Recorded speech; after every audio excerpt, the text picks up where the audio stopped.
Good, mate. Well, here, yeah, thank you for joining me. We'll get straight into it because, the amount of times that you can have a conversation before you say, actually, we're recording now and all the good stuff goes before you get into it. But I've been listening to a couple of your podcasts from a wee while back, and you've done All right, nice. a bit of podcasting before in your time. I was experienced a pro as yourself, but I've dabbled in podcasting. Uh-huh. Was that something, obviously, to get behind the businesses that you work with? And obviously, we'll get into Story Shop and how you've got to where you are just now in the team and Scarlett and how it's all going. But obviously, you've got an interest in businesses and the people you work with. It was an interesting show that you put out because I was interested just to get behind the scenes of the coffee brands and all the media and marketing that's out there. I think when Scott and I started the business, it was a lot about, we were speaking to a lot of entrepreneurs who were doing interesting things and just really kind of fascinated by their stories. So it was always kind of a natural extension of that to be able to speak to them, to do a podcast, and we were always, I think when we started as well, we looked at what other agencies were doing well and what they weren't. And we thought one thing they weren't doing as well was kind of promoting themselves. And we thought kind of podcast was a natural thing to be able to do. And it was a nice kind of,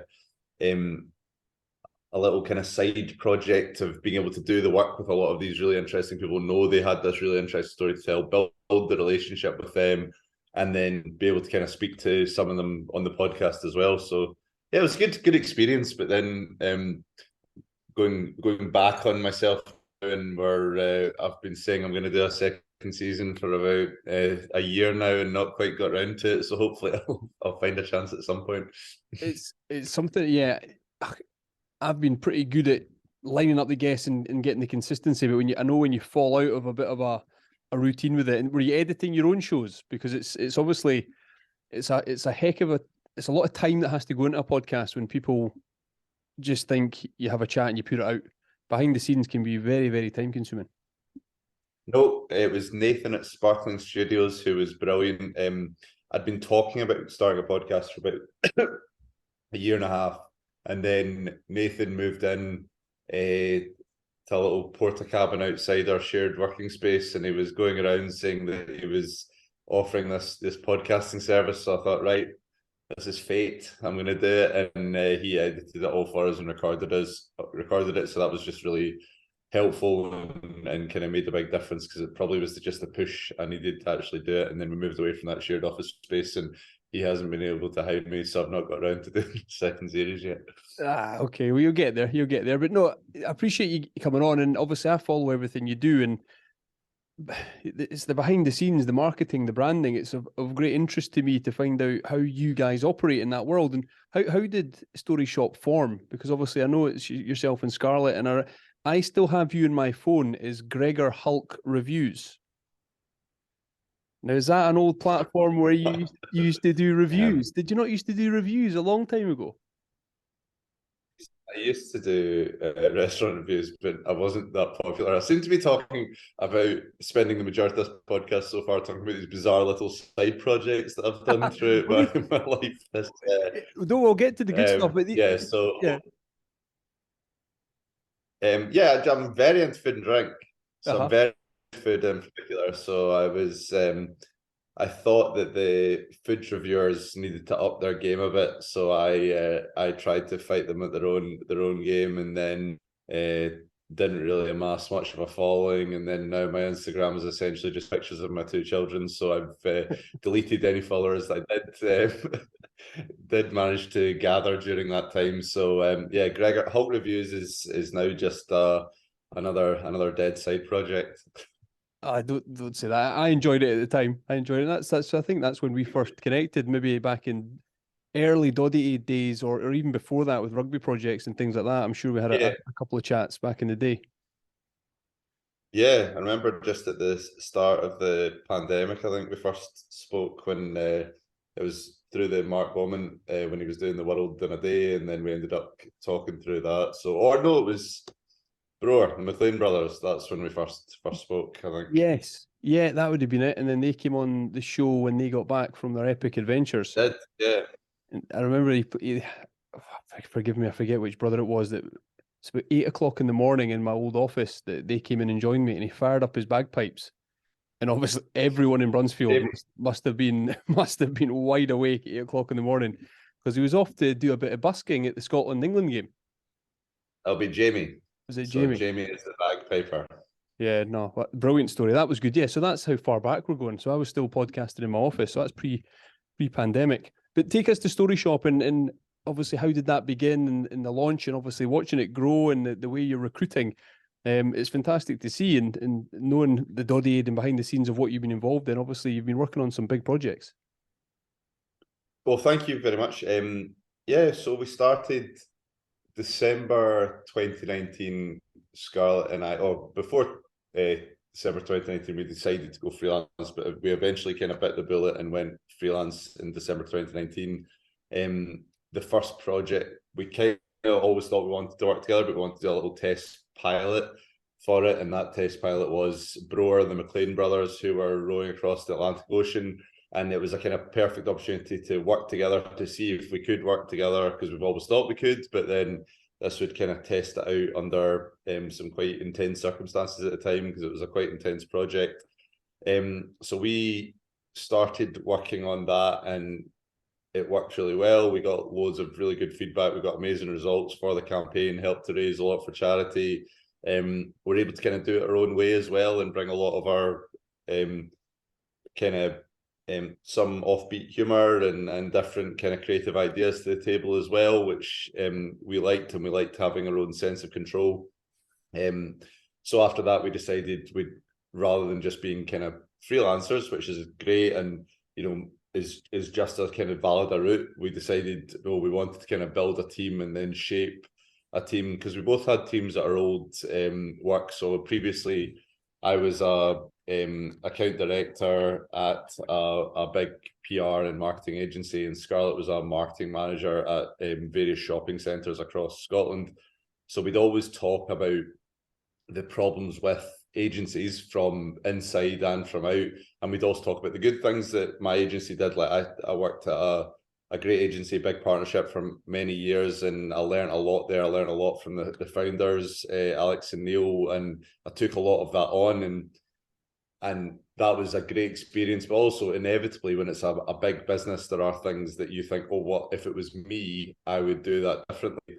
And I think Scarlett sitting there on the client side, she saw that there was amazing things agencies were coming up with, but there was increasingly kind of familiar frustrations that were emerging from a lot of them, coming down to lack of communication, not kind of dealing with someone and then they just disappear off the account, and then you've built that relationship, they've got to know the account, and then they've just gone.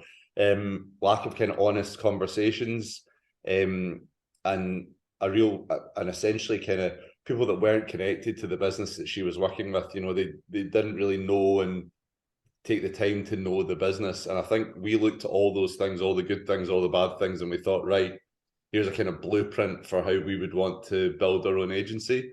And then that's effectively what we've done.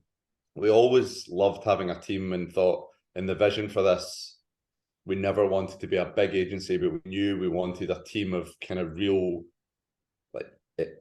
I guess the typical agency model, I guess, is that you get your founders and your most well-paid people that will go into pitches, but the work will be funneled to people who are paid less and entry level and things like that. And I think what we wanted to do was almost have a flat structure where we have just this team of, Marines of the marketing world, where you just come in and they'd be the best at what they do in their specific area, and they're all great and they're working together, and it's less about just funneling the work down and more about, being the best, never the biggest.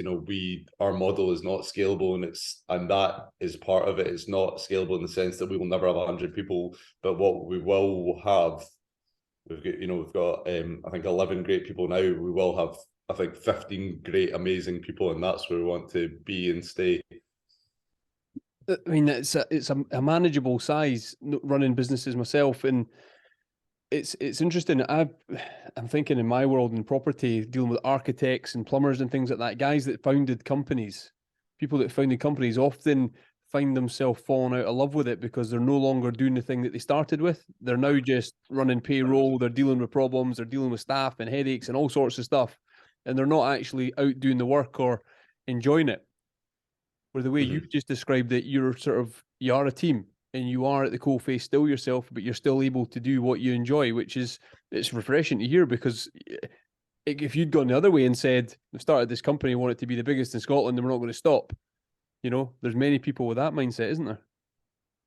Yeah, and that's valid as well. It's building a big business, it's employing lots of people, it's doing lots of different things, and it's a valid choice to make, and many people have made that choice and it's worked for them. But I think for us, we've got visions of how we'll scale in different ways in the future and things like that. But I think it's never going to be about people and size. That's not how we see ourselves growing. It's about looking at being creative and being agile and being able to kind of take opportunities as they go, whether that is, developing our own products or doing things, like that, or whether they're digital products or physical products, being able to kind of do that within the business and using our service to grow them. That's when we see how we see ourselves growing. But I think in terms of the actual, the core of what the agency is, like, Scott, I'll speak for myself. I love doing the work. I love getting results. I love being completely involved in that process. I love coming up with an idea or developing someone else's idea or having someone on the team develop my idea and take it to a bigger level than we thought it could have got to, and then being able to kind of see the real tangible impact that it has in businesses when you do something, and it's just, I don't know, I think since I moved to PR, and this might sound arrogant, but I do think I'm good at it, and I think there's something to be said for feeling like you're really good at something and being able to constantly develop that, get better at it, and you don't want to just stop that and like lose your ability. Because I think if you stop dealing with the media every day, if you stop writing every day, if you stop creating your own stories and speaking to clients, then I think you'd start to lose it. And I think that's part of the DNA of Story Shop is that we're really fast moving. To be fast moving, you do kind of have to be in the weeds, although I'm probably in the weeds too much, I think. But does that how does the old saying, the work-life balance, obviously with the two of you living at home, working, is that sometimes difficult to switch off? Do you often having dinner and you're talking away about what you're going to do at the weekend, but then business sort of creeps into the conversation?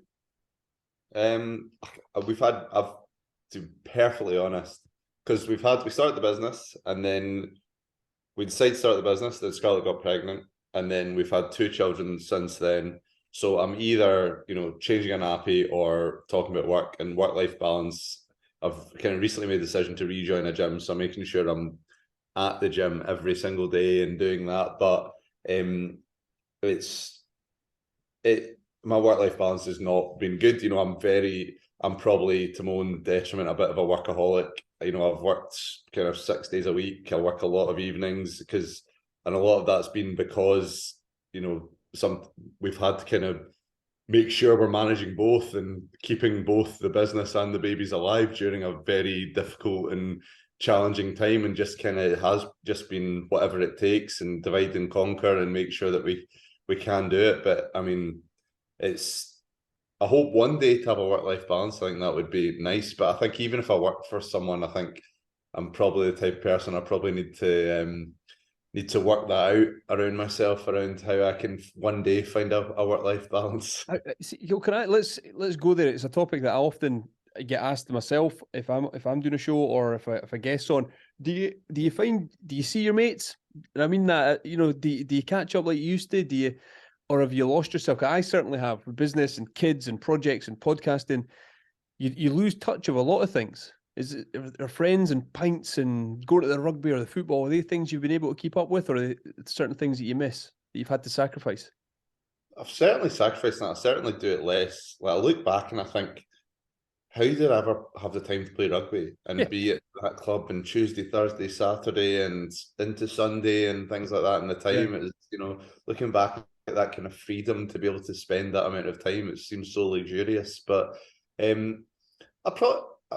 thankfully, I'm pretty lucky that I've been able to work with a lot of my friends as well. So I've been able to kind of, Mark Taylor at Tail Etting, Jamie McLean at Broer, then I've got Danny Campbell at Hoko, lots of other people that I've been able to kind of work with and kind of have that work-life blend. And certainly since kind of starting back at the gym, so that there's my friends Hugh and Jeremy, who I've been going to gym with for a long time. I'm able to see them now for an hour a day, where we just go in and really kind of push ourselves really hard. But I guess it's just kind of getting to the acceptance that now in my mid to late 30s, I'll still say mid 30s, I'm in the position where it's just like you can't do it all. You can't have every cup full, and inevitably, as sad as it is, it's like business and the family. The family come first, and that's kind of the sacrifice you have to make sometimes. But definitely do get to the stage where I feel sometimes that I'm maybe not seeing them enough.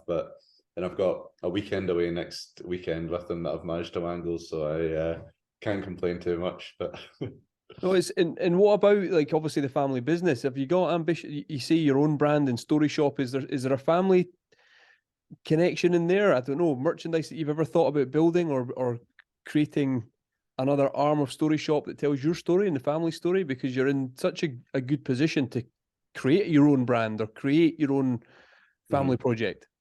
Well, so many.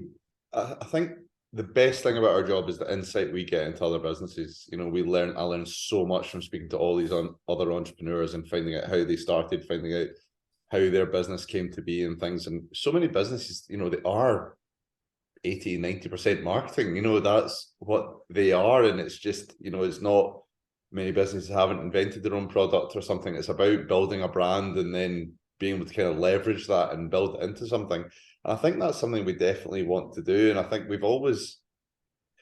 Scarlett and I have always talked about having a business together. If it wasn't going to be before we talked about doing a marketing business or a PR business, we spoke a lot about opening a B&B. We really feel Glasgow does not have a cool place to stay. It's like, it has, like, obviously it's got 5-star hotels and stuff and they're cool, but it's not, in the sense of a kind of a place that kind of appeals to our sensibilities and things like that, where Glasgow has, amazing music happening. It's got amazing food and drink, a place that is a bit different, a bit quirky. It doesn't have that. So we were looking around a lot for a B&B and then almost bought one, but then kind of got a bit nervous and thought, wait, we've got no experience doing this. So I decided to do something we've got a bit more experience in, but maybe something like that one day will come back. Or, essentially, like, I think having your own business you have your control over what you do and how you spend your time and things. And I think that's the beauty of it. If we see an opportunity, we'll go for it. And I think at the moment the big project is Story Shop, and is building that to be as great as it can, as we know and believe it can be. But there will be a time where we kind of look at other opportunities to do alongside that, as well. Story Shop is as good as it can be and things. And I think we definitely see ourselves, like, Story Shop is here. We don't like, our aspiration is to sell it. Our aspiration is to build a really sustainable business that'll be with us for a long time. And but, like, with that, we want to be able to do different things as well as it and as alongside it and things. And as the team develops and as they take more control, while still be always involved, you want to be able to have that freedom to be able to, if you see an opportunity, to be able to do that, and do that with Story Shop, is almost like our own client that we are working with as our own business. Yeah, we see the importance of brands and telling stories. It's something. Do you see? Where do you prefer to come in with a business? Is it right at the conception of a business, or is it an established business that's looking to rebrand or tell a new story or get into a new market? Have you got a favorite sort of time to get involved with a business, or you just look at an opportunity and say, this is what we do with this one?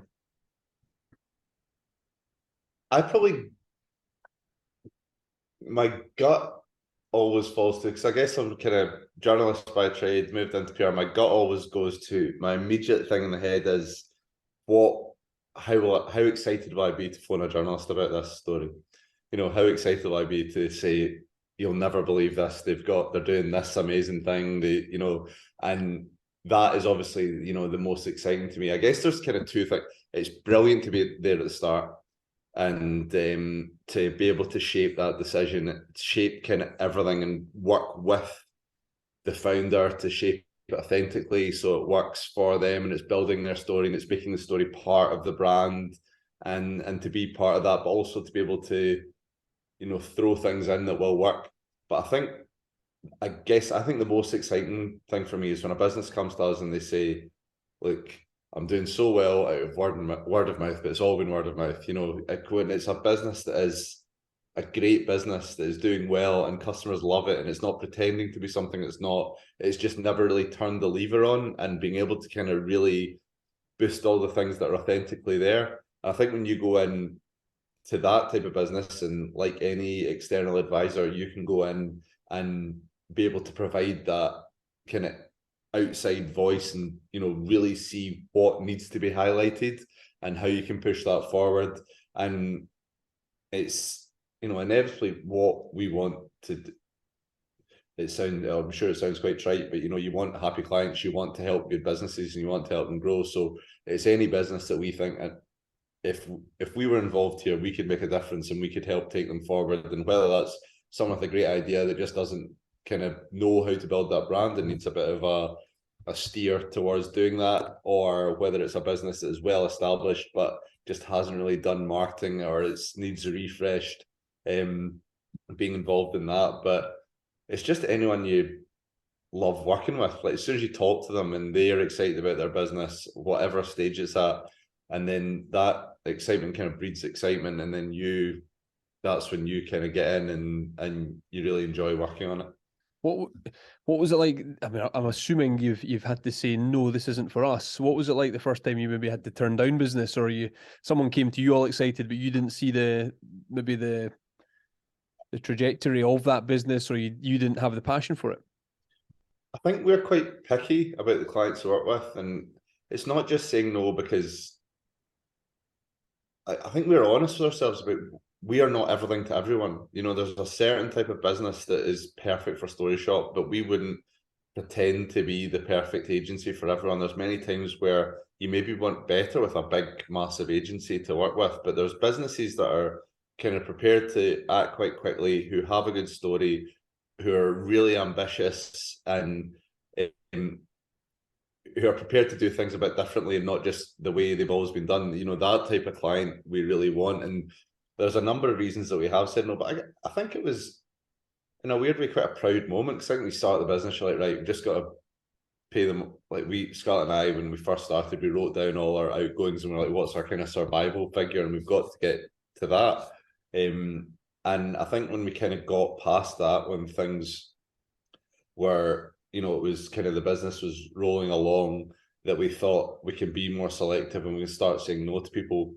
And I think because of that, because it's like we've got a limited time, all we have is human resource, you know, it's just people and their time, that's all we have. So anytime we're picking to do something, we're essentially choosing not to do something else.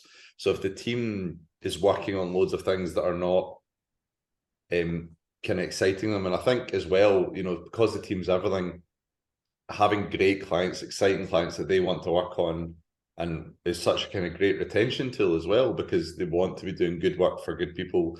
So while you don't kind of get it right all the time, you want to have just a block of clients that are up for doing stuff and have a great business, and, you know, a good business that is helping people and doing something a bit different. Yeah, and see when you actually have a company come to you, I'm not even interested in preferences, but say someone like the McLean brothers come to you, and it's people. They are the product here that's going to get the interest and they're going to get the attention against a coffee company or a brand or something. Do you know the differences in working with both? Because highlighting what people are doing against what a coffee is like, or a new can of juice. Do you know what I mean? Like getting the exposure. Is it a different process to get to market, to tell that story when you're dealing with people against the product? Yeah. I mean, I think, but essentially it's a lot, like so many businesses are kind of founder led now. So you mentioned a coffee company. So using the kind of examples that you've said, so we worked with Cairngorm Coffee in Edinburgh. And so much of that is the founder story. Like every bit of that business is Robbie's DNA. He is an incredibly funny, creative person. He is, more knowledgeable about coffee than anyone else. So those two things have built this business, and it's like my business and Scarlett's business is informed by us. It's informed by our personality, and that's kind of shaped everything as it's grown. And I think Robbie's is the same. So I think, like, I remember one of my first days in PR, it's like the old adage of kind of people want to buy from people, and people want to read about people, and I think, like, essentially so many of these businesses do kind of take on the shape of their founder, and while it grows and evolves, that's a big part of it. So I think the success of the McLean Brothers Foundation, being able to build, of the McLean Brothers campaign, and being able to build a campaign off their personalities and their kind of what their unique offering to the world, I think that's shaped a lot of what we do, where we really look what is special about the person behind it, and being able to kind of push founders to be the voice for their business, and using them as a vehicle to get more coverage and more awareness, and kind of tell their story on social and the media and everywhere else. Yeah, no, I get it, but there must be, when you look at companies, there must be times when owners and founders try to get out the way. If they look for exits, you got to rebrand, you got to move, take them out of the equation if it's going different directions. Is that, do you get involved in those areas as well, or is it? 100%. Like loads of, especially I think especially in Scotland, I always think it'd be so much easier in America, because everyone would just want to shout about themselves and be at the front, and that's always a kind of a bit easier. But Scotland, inevitably, more than 50% of the businesses that come to us say, "Oh, I don't want to be in front of things, and I want to be kind of behind the scenes when it comes to the founder." So it's like, but I guess if any company comes to us, you look at what are the strengths, and sometimes it is the founder, and it's how can we use that, and then sometimes it's not, because maybe they just don't want to be part of it, they don't want to be at the forefront of kind of shouting about themselves and things. So you look at, right, well, what are the other areas, what are the strengths that we can really shine a light on, and build the brand around, because it's what pillars can we actually use to boost the brand, and if that's not the person, well, what else is it? And there's always plenty of other things that you can find. Yeah, absolutely. See, when you talk about Cairngorm Coffee there, were you involved in the Christmas viral video? So the Christmas video was filmed at Scarlett's mum and dad's house, starring two members of the Story Shop team. We were very involved throughout that process with our friends at Lost Clock Productions. But that was amazing, because it's like we came together with Lost Clock and Cairngorm, and we all developed and made it better. So you're working with great people who are amazing at what they do to make the video as good as it possibly can be, and then build a campaign off the back of it. So that was probably one of the most enjoyable processes I've been involved in, and we're nominated for marketing PR awards off the back of it, and things, and it's been, it was a kind of joy to be involved in. What was the brief on that? And was it Robbie's idea, or did someone take it to him? Robbie said, I think we've got a text saying, wouldn't it be funny to do a Christmas video? And then we went, yes, it would. And we went, and we just so we went and kind of storyboarded it and started to build the ideas. Then we took that brief to Lost Clock, and then Lost Clock started to build on it. Then we took it back to Robbie, and Robbie started to throw in his ideas. So it was this amazing kind of collaboration of the three kind of groups and organizations working together to make it as good as it was. And I think it was great. We're really proud of it. And obviously the power of social media is that there are brands out there. See, when you're as a marketeer and in PR, see when you see like Prime, Logan Paul, and these sorts of guys just getting, I mean, the way that, I've never tasted one, but the way they've got their drink into, everybody knows it. The kids all want it. The prices are ridiculous. When you look at something like that that's sort of spiraling out of control on social media, do you look at things like that and say, how have they done it? Do you look for hints, tips? Do you let it pass you by and concentrate where you're doing? What are you like when something goes completely viral? Oh, definitely. I think in the team, especially Jamie and our team, is very kind of focused on trends, and Madeline as well. They're really focused on kind of trends and what's happening and things, and they look into a lot of that. I think every single morning we start with a kind of news conference where we go around what's actually happening in the media, what can we learn from that, what opportunities do we have for our clients or on social, or we monitor Google Trends as well. I think from that you learn about, you know, the power of personality, because it's not the bottle, it's not, you know, that is KSI and Logan Paul that have gone out there and built their personalities up, and I think also it's kind of the changing nature of influencers. We kind of learned a lot of that, where it is more about kind of brand ambassadors rather than it being, and influencers being really connected and true to a product rather than it being just, I think the mileage out of an influencer just turning up and doing an Instagram story about I was here is reducing all the time. And I think it's about influencers really building their own personality and leveraging it that way, as Logan Paul and KSI have done. Does it annoy? I don't know. How do I say this? Well, hey, it annoys me because it's a fizzy drink. It's a sports drink that my kids want. You know, these things happen. These guys make millions of pounds. They're controversial. They're out there. They're fighting each other. They're WWE wrestler. They've got more money than sense. It seems it's just they have this pool on the world where, and people just jump on board. Whereas a coffee company might just doesn't get the support from friends, can't get big, can't get moving. But the bigger you are, the more the random people back it.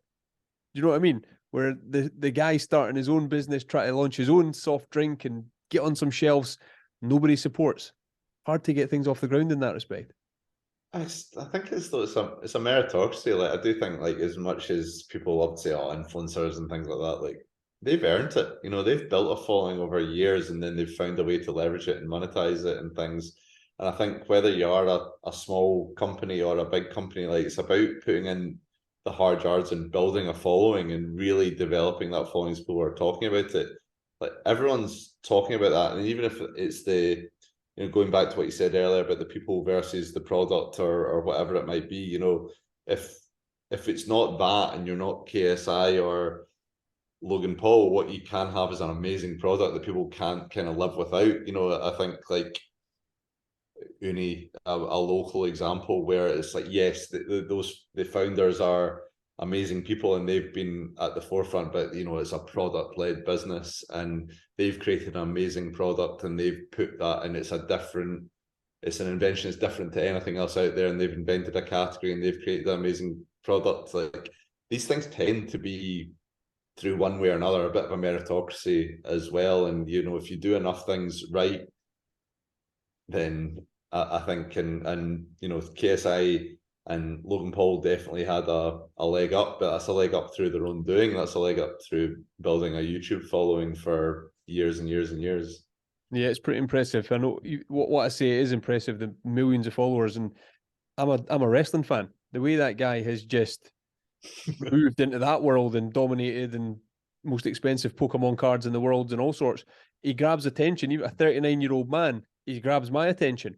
You know, But I mean, that's using wrestling as an example. I didn't think we'd get too deep into wrestling this, but, you know, before that, apparently what he does is he goes and, but he could turn up in WWE, get paid the same check, but he goes and trains with Shawn Michaels for 6 weeks every single day, you know, and he then is able to put on amazing matches. He doesn't just turn up at things, he puts in, and I sound like I'm Logan Paul's manager here, but it's, you know, you earn that, and if he goes out and he does everything kind of beyond expectations, then that's how you earn that following.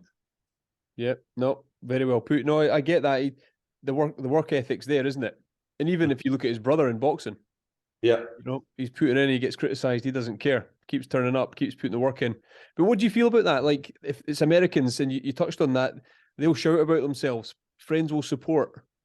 There's that old thing, we have baby showers. Why don't we have business showers? Why don't all our friends get together and help launch that new business and share it and talk about it and buy from it? How do you feel about the Scottish mentality on supporting businesses and getting things out there? There's a little bit, I think, in Scotland, and I love Scotland. I've lived in Scotland all my life. I've lived in Glasgow all my life, but there's a little bit in Scotland where people don't want people to do too well. Yeah, yep.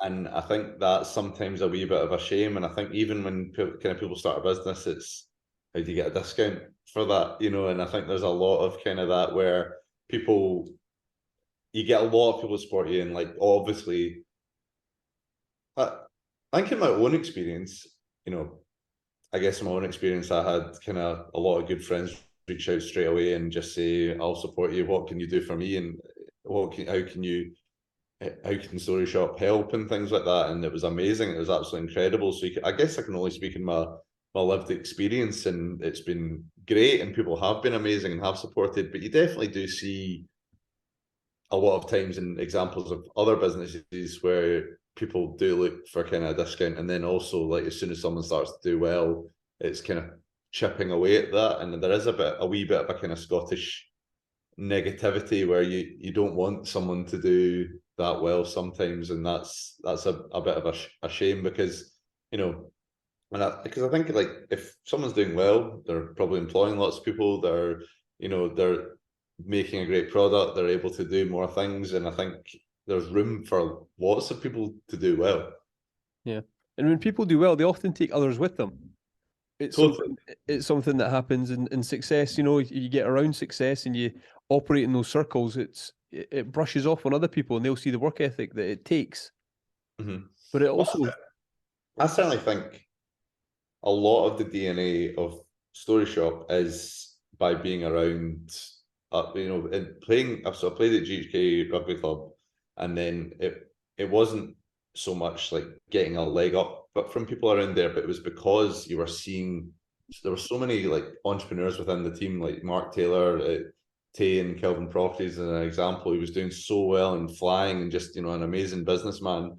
And you would be around that and kind of see that, and then it'd be the advice that someone like that would give you, or Danny at Hoko as well, kind of coming up with loads of amazing things and doing a lot of things differently. And it was kind of and Jamie McLean, the McLean brothers, so they were all doing these great things and these really, really exciting things. And you're like, right, well, I want to do my own thing and things, and then you'd be able to talk to them and get their advice about the mistakes they made, the things that went well at the start. And I think that kind of inspiration does bring each other up. definitely, definitely, it's well known that the circles that you operate in are so important. The one that we touched on right at the start, what we operated in, it was obviously very successful. Doddy Aid. How did you get involved with that, and what was it like behind the scenes? So Doddy, I first got involved in through Mark Beaumont. Yeah, So the McLean brothers introduced us to Mark Beaumont, and then he had the idea for World in a Day, and we got involved in that, and that ended up raising more than £200,000 for NHS charities together. And then the next year we got involved in Doddy, and then that then led to us being My Name's Doddy Foundation's PR partner. Which has been, I would definitely say, one of the kind of proudest campaigns to be involved in, and being involved with the foundation through an incredibly challenging time, where obviously after Doddy Ware's passing, and being involved through the memorial and managing the media around that, and then the challenge of how this amazing foundation that he created can go on beyond him. And I think that was kind of central in his thinking as the kind of years went on. But I think the response and really pushing that the Doddy the year after, just after Doddy's passing in November last year, and then going into January, and seeing the response from people, you saw this is going to last for a long, long time. And I think it gave us a lot of, because so many people are involved, so there's so many amazing stories of all these amazing people that are doing well. So you're almost spoiled for choice, which is a dream for this campaign, because you're able to go in and see all these amazing people that are doing unbelievable things. There's a guy, David Doer. I'm not sure if you've read about him, but he's climbing Ben Nevis with 100K in his back next week. And that's just one of those amazing stories that are happening. And Davy Ziv, who you might be familiar with as well, his story is absolutely incredible. And there's all these stories of people doing absolutely amazing things, and that's how it lives on. And to be able to go in, and I think something we always say to people when we're kind of first starting working with them, and that's whether it's a business or a charity, is that we have the opportunity to kind of be in-house journalists, to go at, like, journalists are increasingly short of resource. They're not able to spend the time speaking to people and finding stories. And people like Davey's Ev story wasn't really getting all that coverage, but we were able to speak to him. And I mean, if you speak to him for, I think spoke to him for about an hour, and you find out all these amazing things and the full story, and then you get to kind of package that and put that out to the media, and so you get to speak to all these interesting people, and I think that's why Dodade has been so exciting. And then because you get to all these people during those 6 weeks for doing incredible things, and then to be able to kind of see the figure going up and up and up and up, and how much was raised. So to play a kind of small part in that, and of what was a real kind of national movement was incredible. And the wheels are still rolling. I mean, Rob Wainwright's probably concocting all sorts. You probably know more than me.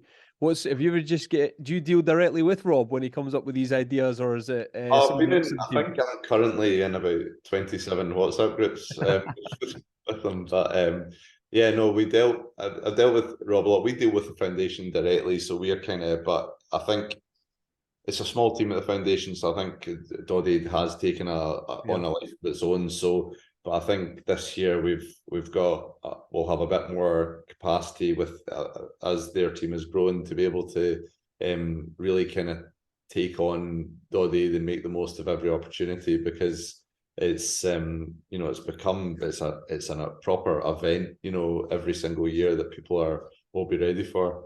Yeah, and you mentioned there like Davy Jiv's stories. That's something with all your brands, your products, companies you work with. You kind of get a story from the founder or somebody that's involved, and then you go out to journalists to try and position the stories in newspapers and the press and all the media outlets. So what we affect, our team it's a team of 12, and across that we have experts in kind of all areas of PR and marketing. Within the PR team, which is currently 4 of us within that team, and I'll include myself in that because that's probably where I tend to lean towards, is if we start with a business, we go in and we speak to them, and inevitably from that first conversation, we'll think that's a story, that story, that story. You kind of find all these different things.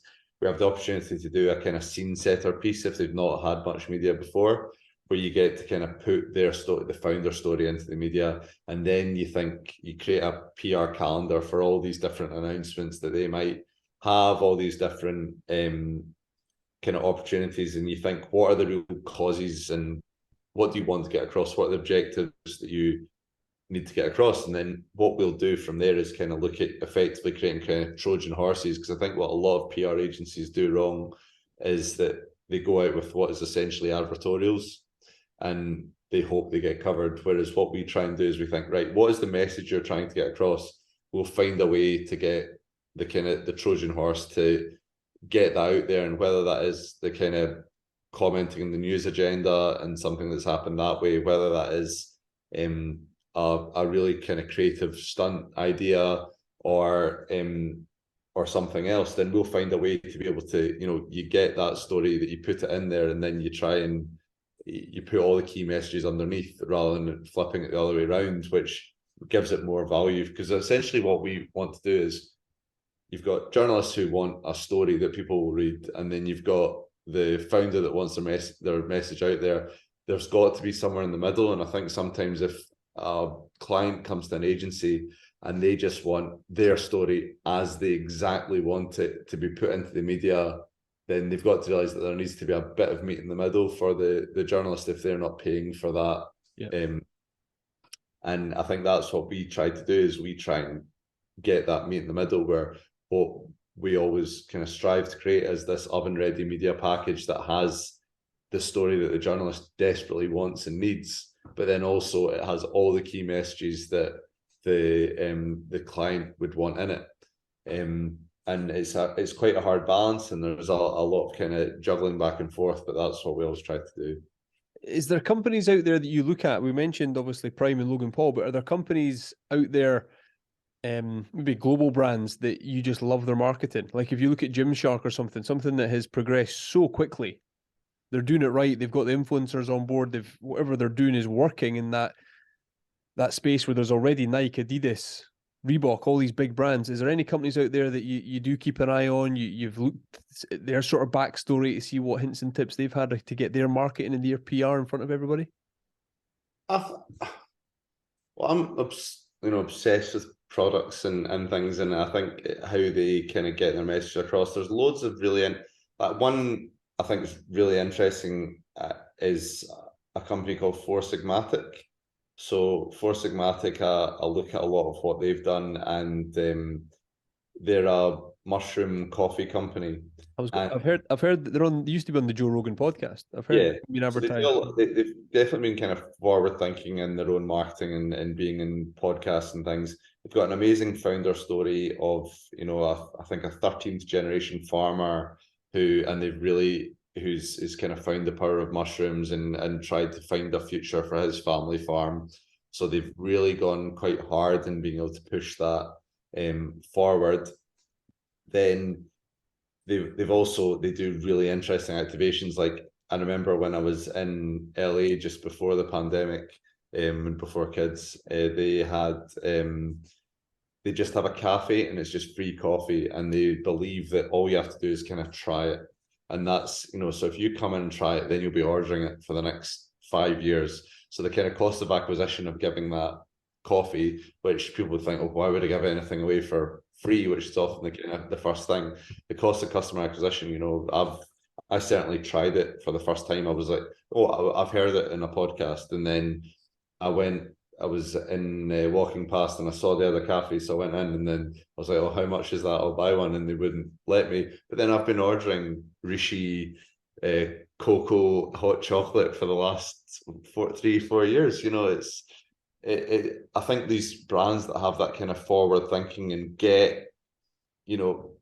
they've really been able to take that story of, the founder who cares about the natural world, who cares about supporting his family, and who cares about kind of bringing a real underutilized resource. And they've been able to use that to tell the story of the kind of the power of mushrooms. I think, and it's not just going to another mushroom brand. I seem to be on a mushroom kind of trend at the moment, but it's someone we've worked with on a PR basis, but don't do their wider marketing. And I think it's their wider marketing that I'm incredibly impressed with. Is Pure Sport. So it's Grayson Hart's company, and I think they're just absolutely incredible, and kind of having a ringside seat and being able to kind of get a lot of their PR out. What they've done with, I suppose, that's what impresses me sometimes. Some businesses that see the power of brand, and they see that, there is no immediate tangible impact from doing a run club, and having that run club, or sponsoring people at the London Marathon and doing all the different things or sponsoring fitness events. It's very hard to see an immediate ROI on that. But knowing that Pure Sport has now built this brand, that they have essentially positioned themselves above a lot of their competitors, and built a real community of advocates. And I think the power of that is incredibly impressive. And I think so often you get brands who just want quick fix, get me PPC leads and what's the return on investment in that. And it's just real kind of money in, money out. And I think for us, that's the type of brand we want to work with, and that's the type of brand we want to build, is businesses that kind of see the long tail effect of activity, and there's a little bit of kind of faith in doing that, and things. And I think that having people, because there's nothing stronger than personal recommendations, and I think if you can get people to be, how many people have I told about Pure Sports Run Club or Four Sigmatics coffee, free coffee? Tons, loads and loads. It's very hard to measure that. And I think just there's a lot of marketing, and you need data and you need to be able to measure success, and it can't be in an island, but a lot of it is still feel, and it's having that kind of trust in that if you build a real positive brand that has a positive impact in the world, that does the right thing, if it feels right, for everyone involved, then these are the brands that tend to do really well. And so that they're two that kind of come to mind immediately. And two, you've mentioned there, how important do you think communities are to brands? If you can get that community, like you say, people talking about it without you actually maybe spending, the brand is building itself because the product is so good and people want to talk about it and recommend it to their friends. I mean, it's absolutely everything. There's a brand we work with, Bella and Duke, which is a raw pet food company, and they've got a private Facebook group with about, I think, 40,000 followers that are just talking every single day, and that type of community. So whether it is a private Facebook group or it's a run club or whatever it might be, if you can, or I think we just worked in the Glasgow Coffee Festival, and Dear Green started that, and be able to kind of bring together and be the leader of Scotland's coffee community and bring all these people together who all care about one thing and kind of being the leader in that. I think it's so valuable, but it's hard to do, and it takes patience. I think it's so, but I think you can't beat it. You cannot beat having loads of people who really feel like Lululemon's the best global, the best kind of global example of that, where Lululemon has, never charges for any of these fitness classes. Every single Lululemon store across the world is doing multiple different fitness classes, yoga classes, well-being retreats, and getting people to be their own ambassadors, and they don't spend in marketing it as much in the traditional way as many brands do. And I think you've seen the growth of Lululemon in the last kind of 5 years, 10 years. Then it's so much of that is built on community. Because communities, but then communities, that's what's a big part of making people pay a lot for athletic gear, because they feel like, oh, well, I now owe them something, and they've done right by me. So yeah, it's also they want to be part of it. They want people to see them wearing the kit. totally. And Gymshark have jumped on that as well with their fitness and their everything they do in the London store and all that stuff. People want to be seen in that kit because they feel part of it. Yeah, it's like people like me buy things like this. It's like I am one of those people, and it's whether if you're wearing Patagonia, I mean, you might not be up a mountain, but I'm that type of outside guy, City adventurer. Yeah. Absolutely. Yeah, Gregor, we could go round and round and round. How's the rest of the year looking for you? The summer, do things ramp up? For me here at Edinburgh Festival's coming, that means for me, I've got lots of guests coming into town and lots of opportunity to keep knocking on doors and asking people and growing this show. I plan ahead. You guys, I know you'll have all your diary dates, but how's the rest of 23 looking? I mean, it looks really, really busy, but then it's so interesting because sometimes a massive project can just come out of nowhere, and that's very exciting, and that gets everyone very excited when something just comes out of thin air, and then you've got a big project that's all hands to the pump that you've all got to be working on. So it's very difficult to plan ahead. I think for me personally, it's looking like, because Scarlett's coming back from maternity from our second child, it feels like we're now on a kind of even keel and back with the company as it's supposed to be. It's supposed to be Scarlett and I in both our skill sets, because when we started the business, it was a lot about I've got very, very big weaknesses, and I've got very big strengths as well, and I think we complement each other. So for inevitably as well, I've been kind of trying to do a lot of what Scarlett does. So I think the most exciting thing is kind of being able to take that time to plan and properly do all the things that we want to do and plan ahead. So I'm excited for the months ahead. Good on you. It sounds fantastic. I've loved watching the journey of you guys, and even the way you hire and the way you let people know you're recruiting is cool. You've got very, I don't know, mate, it's cool. Trendy social media.